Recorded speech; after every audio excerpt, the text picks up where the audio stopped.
Hey guys, what's going on? It's Leo. Not financial advice, not a financial advisor. So it looks like we had a pretty big push today. I'm actually going to do something a little bit different today on today's analysis. I'm going to kind of just dig in and because I haven't really updated the chart much from yesterday. I'm just going to kind of do my technical analysis live and kind of go through my thought process as I'm trying to figure out where we are.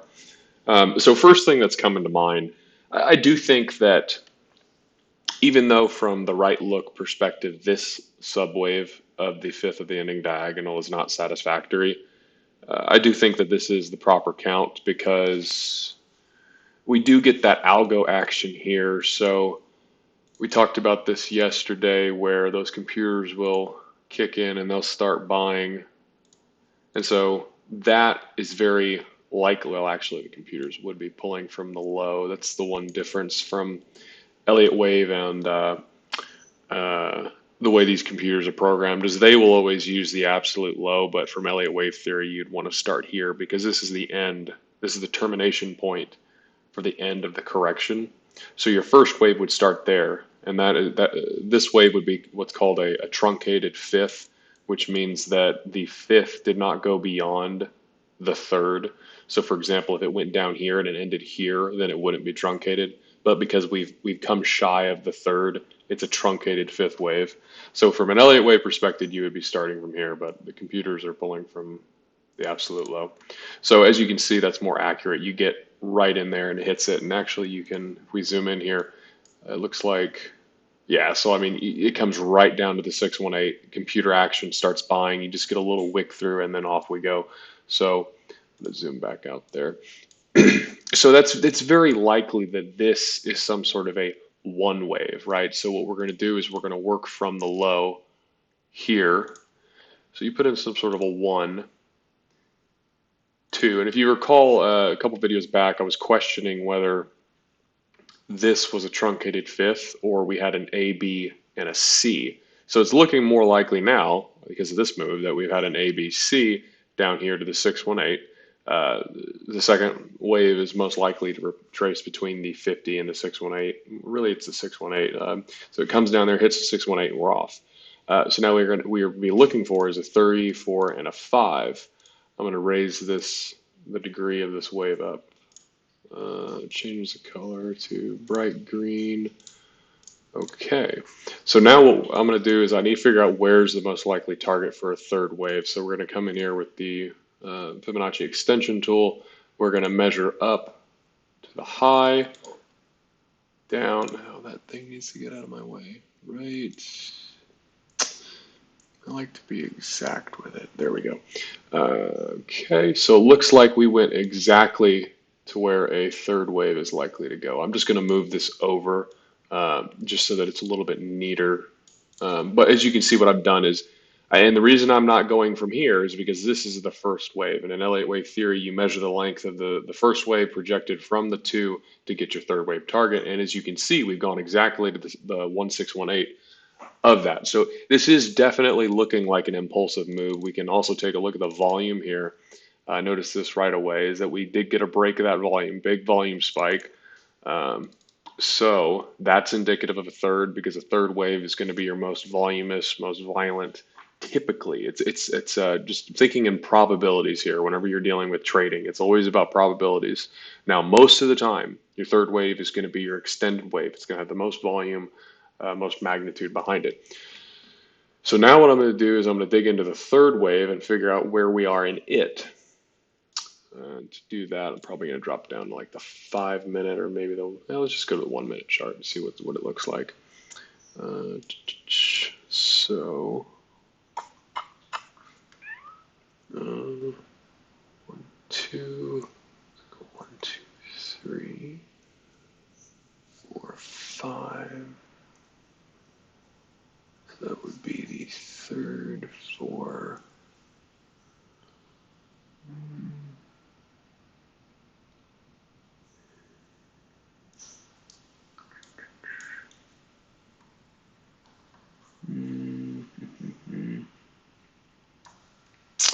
All right, so let's take a look here, see what sort of, because there's a lot of subwaves in there, and don't know that I really want to have to count them all out. But so I'm just going to measure up, assuming the high here is uh, your first wave of the third. So projecting up, now we've hit the 1618 of that as well. So let's do this. I don't think there's any algo action here just by eyeballing it, but you never know. No, they're not engaging there. Um,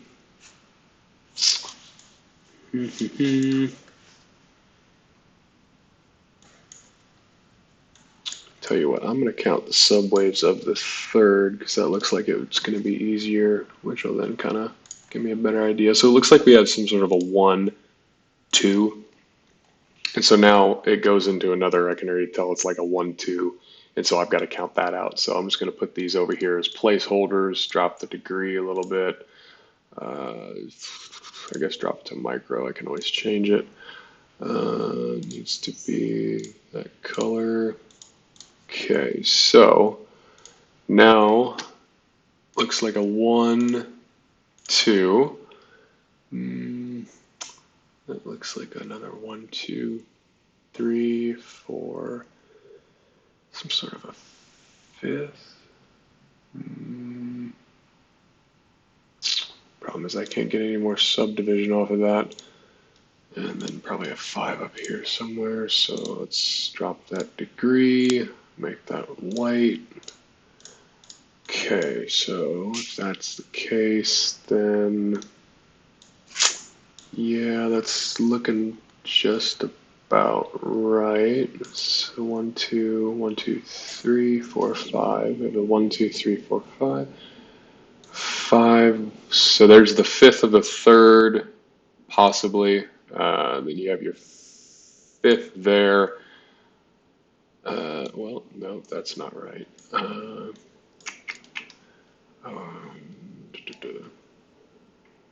I feel like this video is really boring right now while I'm doing this.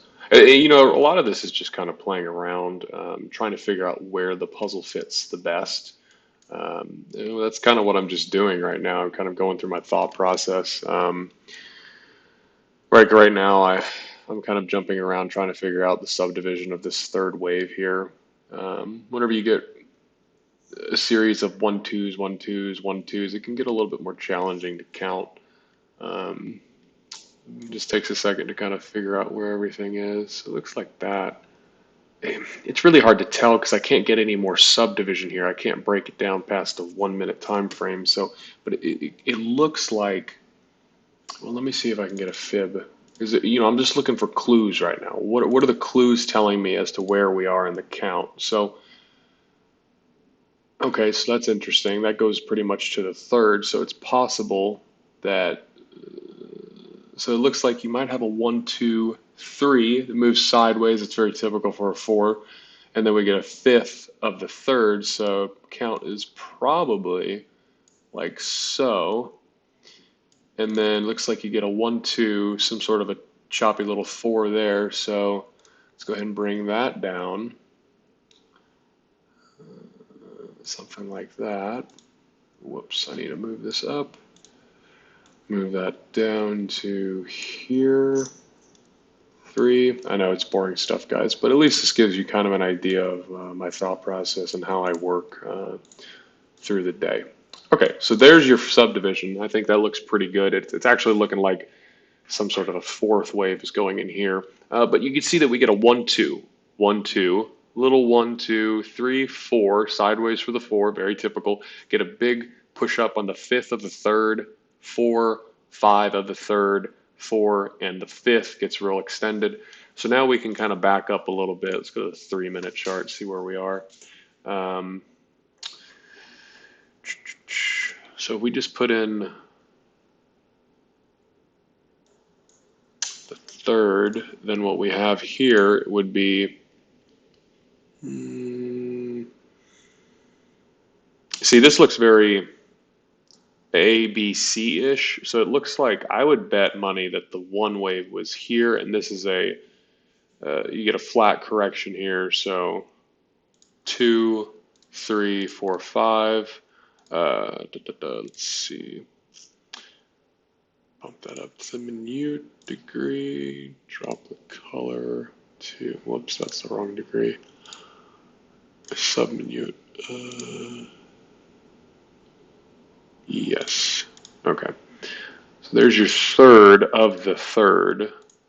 So that's why I said just a couple minutes ago, this is starting to look like a fourth wave of some kind. So there's your four.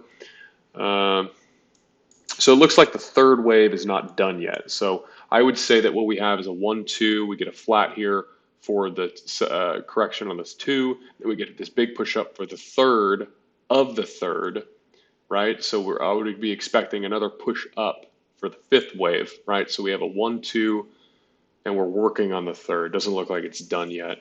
Now we can project the possible length for the third by going from wave 1 up to here. Well, now the tricky part is that I don't know whether the fourth is done. It doesn't look like it's done, but just for argument's sake, we'll say that it's done, and it's going to go to here.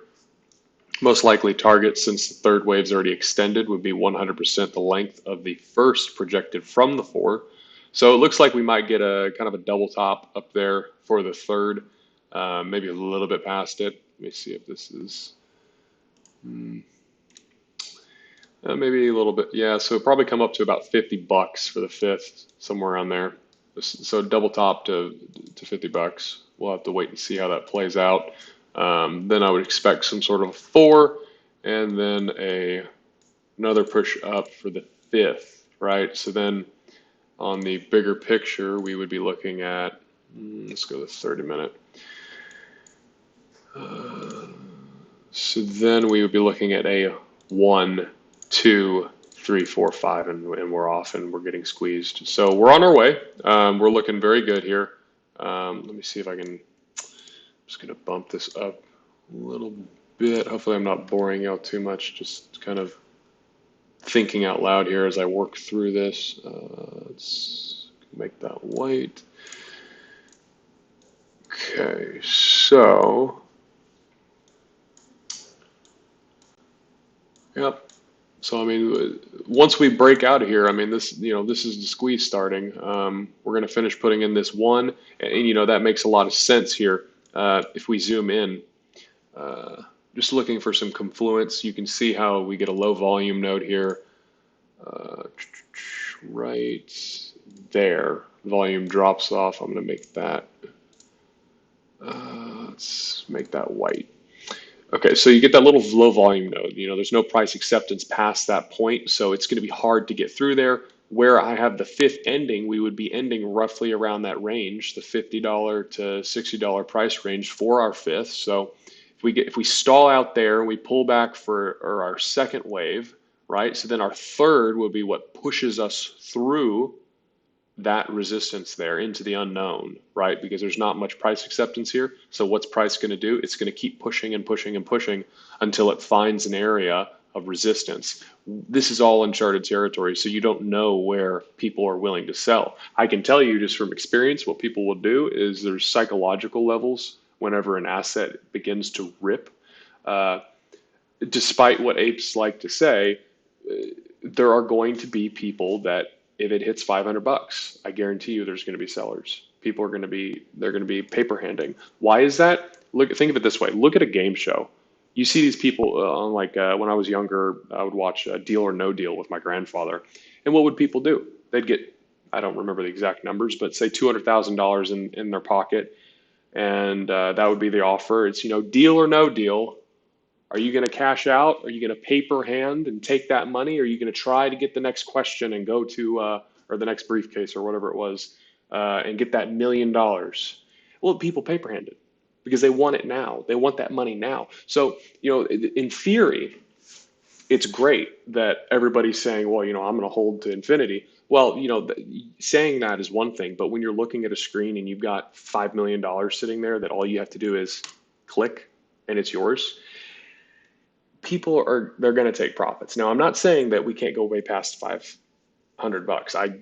I strongly believe, based on my technical analysis and in my experience, I believe that we will go far beyond that. But I'm just giving you an example as to where people will begin selling. Because what happens, let's say the price gets up to 5, and these are all placeholders, so just they don't mean anything. I just have nowhere to put them yet for the little Elliott wave charts. But what's going to happen is, let's say it gets up to $500, right? So there's no resistance all the way up to 500.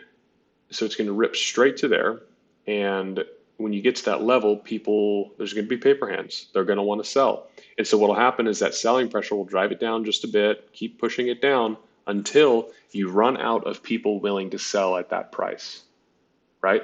So what's going to happen then is the price will continue to glitch. It'll continue just ripping higher until it gets to a price where somebody decides to sell. Somebody decides to paper hand, as it were, because there's no price acceptance, right? So between, let's say, here, and I'm just using $500 as like a psychological number because I know it is.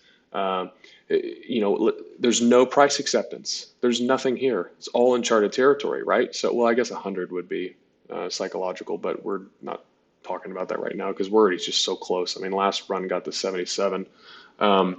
So it's going to just continue ripping because there's no price acceptance there. There's nothing. So it's going to keep going until it gets to a psychological level where people are willing to take profits. And honestly, if you are targeting, let's say $500, and this is just an example, I'm not saying to do this for $500, but I wouldn't put my order exactly at 500. What I would do is I would front run it. So I would put it at like 488, for example, right? Because it's got to get to 488 before it gets to 500, right? If you know that 500 is your psychological level, well, there's going to be a lot of orders there looking to sell.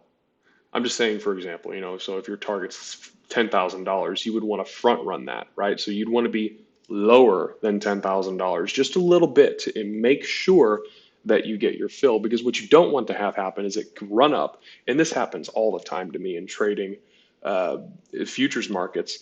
The futures, I scalp out 2 points at a time. So often to what times is it will come up, and let's say that my order is resting here, right? So it'll come up and it will touch my order, but I won't get a fill, right? Because there's people in the queue before me. Because the way that the system runs is that whoever is first in, first out, right? So whoever gets the orders in first, they get filled first. So if your order is right there and you know it's going to hit 275, well, you want to be a little bit in front of that. Because if you know it's going to hit 275, then you want to be just a little bit in front so that you know you get your fill. Because in futures, for example, it has to go one tick through the price to guarantee a fill. So that's just something to think about. What was I talking about before that? Oh, so it's just essentially, the price is going to keep ripping and ripping until it gets to a level of psychological pressure, and then people start selling, and that will push down the price. I'm starting to run on 20 minutes. I'm going to try wrapping this up. Is there anything else I need to cover? I know yesterday we talked about the Fib time, and it couldn't have been timed more perfectly as far as the Fib time extension timing the correction going. Go from here, you bring it up to your high. Look at that, right to the, exactly. And then we're off and we're ripping. So, the Fib time projections showing that the correction has ended. Elliott wave count shows it's corrected. We've had a big volume spike, which is good. As you can see there, volume is decreasing over the length of this period, and then we get this big spike up. So that's telling me, all of this is telling me that this has ended. The correction has ended most likely, and we are off to new highs.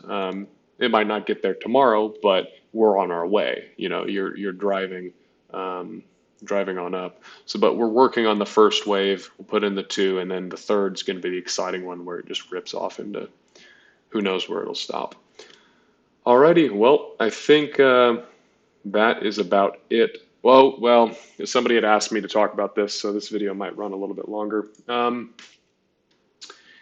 Someone was asking me about how momentum indicators and how do you time the top, and this is one of the biggest mistakes people make, is trying to time tops and bottoms in markets, and it is incredibly difficult to do, short of short of seeing a pattern like an ending diagonal, which is very indicative that the top is, for that move at least, is in, it's incredibly hard to do. RSIs, MACDs, all those indicators are bullshit. Professional traders don't really use them at all. Any serious professional trader, they don't really look at them. They might glance at them, but they really don't put a whole lot of weight on them. And the reason being, and you just think about it, traders, 98% of traders out there are not profitable. I see all these YouTubers and I just laugh at them because, they'll have their YouTube channel before AMC was, who knows, I don't know, talking about fluffy bunnies, and suddenly, oh, look here at the MACD RSI strategy. It's like, what are you talking about, dude? It takes years to learn to trade. And then you have these people popping up that don't have a clue what they're doing, and they're trying to teach other people that don't know how to trade what they're doing. And it's so frustrating to me because it's just like, just be quiet. You don't know what you're talking about. But anyway, so 98% of traders use these RSIs, these lagging indicators, MACD crossover, RSI divergence, stochastics, all these things. They all lose money.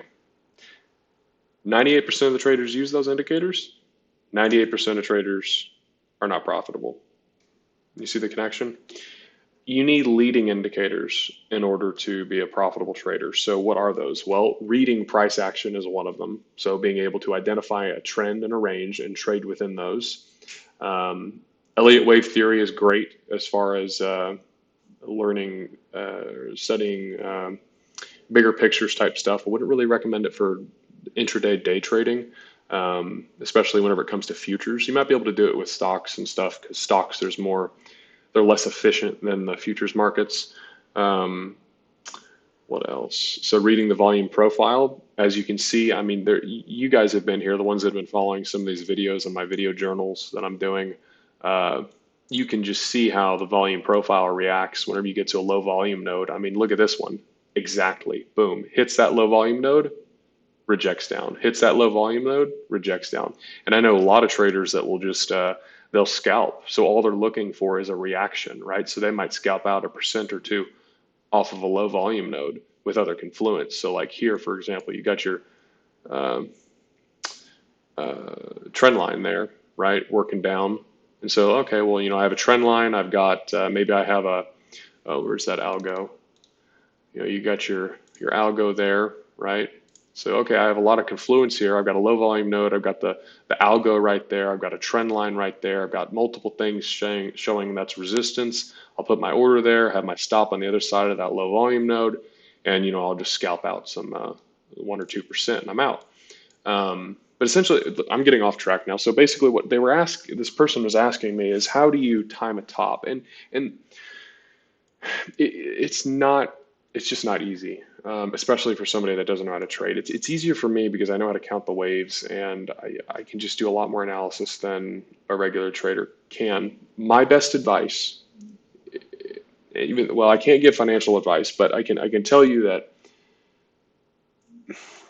how I would approach this, how I'm going to approach this is, let's say that I have a target of $5,000. Let's say that this is that target, right? So we run up to the target, we get a little reaction, and then we start moving higher, right? Well, what I'm going to do is I'm going to put in an order right there, or I'm going to put in my stop right there. Once we put in a swing low, and this is important, once it's made a new high, it has to make a new high, otherwise that's not a new swing low.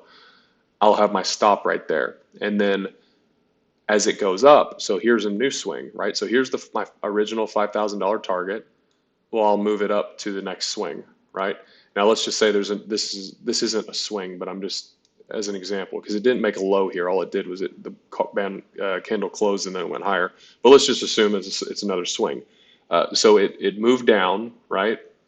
I'm gonna just to make sure that we're on the same page. Let's say that the price did that there, right? And then it moved up, right? So then I'm gonna move it below there. And this is important. Don't be right on it. You want to be a little bit below it, because it can come back down. You get a double bottom, because a lot of traders will have stop orders below swings. So, and then I would just trail the swings, right? So, you know, there's your swing, there's a swing, there's a swing, there's a swing, and I'll just keep trailing it up. And then, if I get stopped out, well, I got a little bit more profit in there. So that's something that you might consider once it gets to a point where you are just very, very happy with your money that you've made on a trade. Um, you, let me see what else. I would. Oh, that's what he had asked. He was saying that YouTubers were telling him to wait until shorts have covered. That is the stupidest thing that I just I don't know where these people get their trading experience from. You don't wait until all the shorts have covered because who's going to be buying? There's no, I mean, that doesn't make any sense whatsoever. Because if it rips up, we were just talking about how you don't have any price acceptance in an area. So like here, you can see the lack of price acceptance, and look what price is doing. It's ripping up. We ripped right through here. We've gotten to a low volume node and we stalled out, right? So what's going to happen when you're up there at say $10,000 and all the shorts have covered? Those are your buyers. Like, what are they talking about? It doesn't make any sense. It's, I mean, who's going to be paying $10,000 for an AMC stock whenever the shorts have covered their positions? The only people willing to pay that price are those hedge funds that have these over leveraged extended positions. They have to buy it back. That's why they're paying that price. Why? It doesn't make any sense to sit there and wait until all the shorts have covered and then sell. Because I tell you what's going to happen. Whenever price does, let me get the Polygon line. When price decides to go straight up, right, and all shorts have covered, there's going to be a massive gap in price acceptance. There's going to be no volume there on the volume profile. And what's going to happen is it's going to rip straight back down. You won't have any time to sell it. Whoever's telling you that is just, they don't know what they're talking about. And it, let me back up because it's not guaranteed to drop that fast. Most likely it will. But a big part of it's going to depend on what the SEC does. For example, if they decide that this is just an existential threat to the markets and they're just going to say, you know what, it's closed to outside traders. It's just whoever you have shares and whoever the shorters are. The shorters are going to buy up all their synthetics and whatnot, naked short positions, and then they're done. Well, obviously, then there's going to be a massive gap because nobody's going to be buying at those prices and it's going to drop straight down. Most likely, it's still going to drop straight down because there's just no price acceptance. What you might see is you might get that straight rip up. And then if traders, I mean, you got to be kind of delusional to be trading up at $10,000, but I suppose it's possible. Let's say it pulls back to $8,000. You get people buying in because they think that it's going to continue higher. And so you get something like this and then it rips straight down. But nobody's going to be buying up there. Nobody. And if they are, they're nuts. I mean, they're just gambling because at any second it could rip straight back down. I mean, that's the thing. There's no volume up there. There's nothing.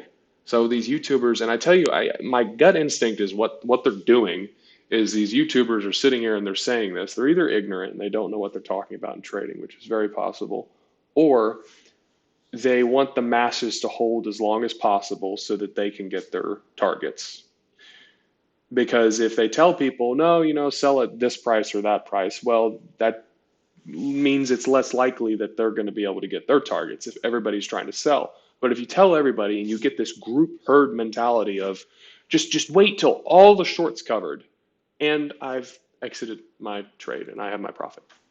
That's really what they're saying in between the lines. Because I mean, it makes zero sense to wait until everybody's covered. Sorry, I see these YouTubers and they just annoy me because learning to trade is hard enough, let alone having people guiding you that just don't know what they're talking about and they're going to lead you off a cliff.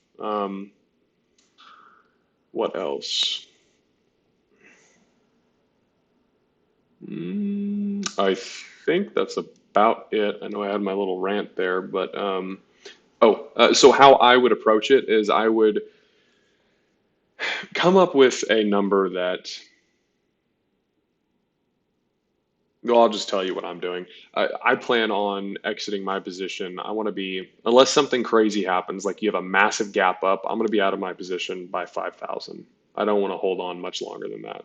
So let me pull up my positions here. I'm not going to show them, but I'm going to pull it up so I can tell you where I'm going to be. Let's see, go to Google. Da, da, da. Mm, Give me like 30 seconds.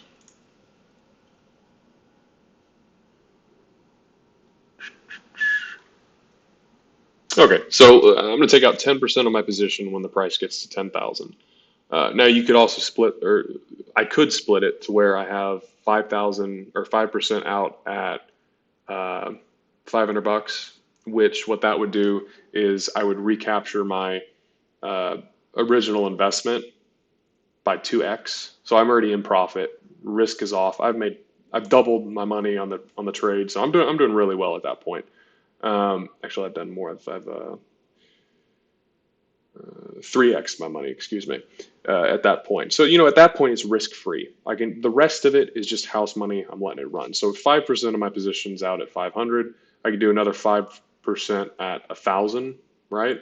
Then 15% at 2,000, 20% at 3,000, 25% at 4,000, 30% at 5,000. And now I've completely exited my position. So that way I don't have to catch the top, right? I've got a net, right? So I'm shooting it with a shotgun, right? So I have a wider spread, so I know I'm going to get it. And by having the percentages higher, your exit price gets higher with that. So if yeah, sure, it's spread across, what is it, 500 bucks to 5,000 bucks, but because if I have to take profit of $5,000 at 30% of my position up there, that raises my average exit price, right? If that makes sense. So this would be the equivalent of me exiting at like 3,500 bucks, roughly. I think that's what it would roughly be. Um, so that's how I'm planning to exit this trade. Um, I might hold on longer, but I don't have any limit orders in because TD Ameritrade won't let me put in orders on this stock, which is absolutely ridiculous. I talked to them and they told me, what did they say exactly? Their exact words were, I'm trying to remember.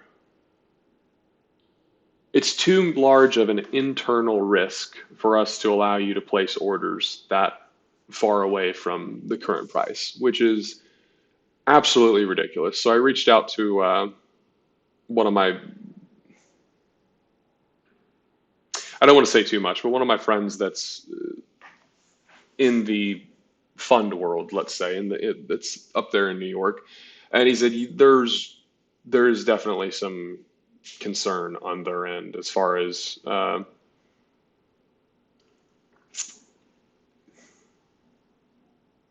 I don't I guess I should probably stay quiet, but um, it's I basically I'm gonna have to eyeball it. Like I can't put in my orders like I normally would. So I'll have to see how this thing rips. If it gaps up to 5,000, well, I'm not gonna just close my position there. I mean, I might. I don't know. I mean, these people that are talking about, oh, I'm gonna hold to 100K, 500K, blah blah blah. It, they don't have no concept of what it's going to be like for them to be having that much money in their account. Maybe if they have like 2, 5 shares, okay, sure, you have like nothing at risk. But for somebody that has, I think the average share price or amount of shares an investor has is 120. Even at 10, what is that, 10,000? I mean, that's life changing money there, man. It's people. It's they're when you're sitting there with money that can change your life, right? And you're just holding on principle of, well, I think it's going to go to 100, 200, 500K, 800K, which 800K is a joke. That's not going to happen. I just don't see that happening. People are going to be really hard pressed to not close out their position. And let me say this: if it does go to 100K, How that would look is, and this is where they're misleading people, is they're making it sound like everybody's going to hold to 100K and everybody's going to get $100,000 per share. That's not going to happen. That's more money than it's just too much money. I don't care what anybody says. Trust me, somebody that's on the inside as far as high level trading goes, you're going to have people closing in position. It's just not going to happen. The way that that would look is that you would have a handful of shares that trade at 100K for a fraction of a second, but 99% of the trades that take place will happen significantly lower. That's how that looks. That's like a flash crash, right?